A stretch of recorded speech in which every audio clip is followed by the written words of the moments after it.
La communauté internationale condamne fermement l'entrée du groupe paramilitaire M23 appuyé par les forces spéciales rwandaises dans la ville de Goma à l'est de la République démocratique du Congo. Cette incursion qui déjà avait été prévenue dimanche et d'ailleurs cela avait fait l'objet d'une réunion d'urgence du Conseil de sécurité des Nations Unies et durant cette réunion notamment les États-Unis avaient demandé à ce que le Rwanda et le M23 n'attaquent pas cette ville de Goma.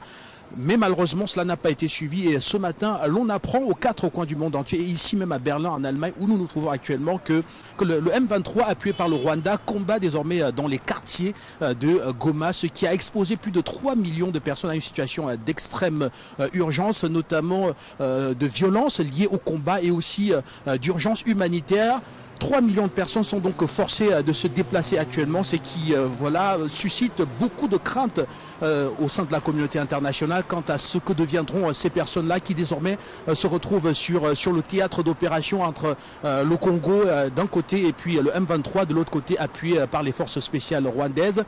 Rappelez que la condamnation est tous azimuts et notamment de la part du secrétaire général des Nations Unies qui a tenu à dire qu'il était important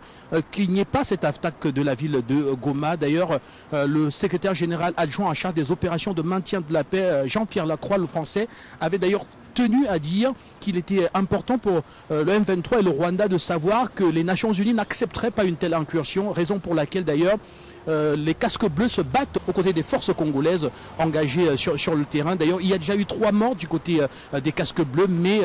ils tiennent fermement à combattre aux côtés de l'armée congolaise qui tente donc de repousser actuellement ces rebelles du M23 en dehors de la ville de Goma et les combats donc qui se poursuivent. Et ici à Berlin, la plupart des diplomates avec qui nous avons échangé sur la question sont assez catégoriques. Il n'est pas question de justifier en aucun cas l'appui notamment du Rwanda à ces rebelles du M23, même si Paul Kagame dit vouloir défendre la minorité Tutsi qui se retrouve dans cette ville de Goma au cœur des combats. Mais toujours est-il que le fait d'attaquer comme cela a été le cas soumet cette minorité Tutsi aux mêmes situations de violence et aussi d'extrême urgence que l'ensemble des autres communautés qui y vivent. Donc il est difficile à partir de là de voir comment est-ce qu'on pourrait aider les Tutsis de cette localité-là en engageant une telle offensive dans une région qui est déjà extrêmement meurtrie du fait des combats. Rappelez que la RDC devient simplement le pays qui compte le plus grand nombre de déplacés internes dus aux violences au monde entier. Plus de 10 millions de personnes depuis le début des massacres, notamment du groupe M23 dans la région, ont dû quitter leur domicile et se retrouvent éparpillés aux 4 coins du pays dans des situations extrêmement précaires. Et voilà encore une fois de plus ce que craignait la communauté internationale, de voir la population de Goma être soumise aussi aux mêmes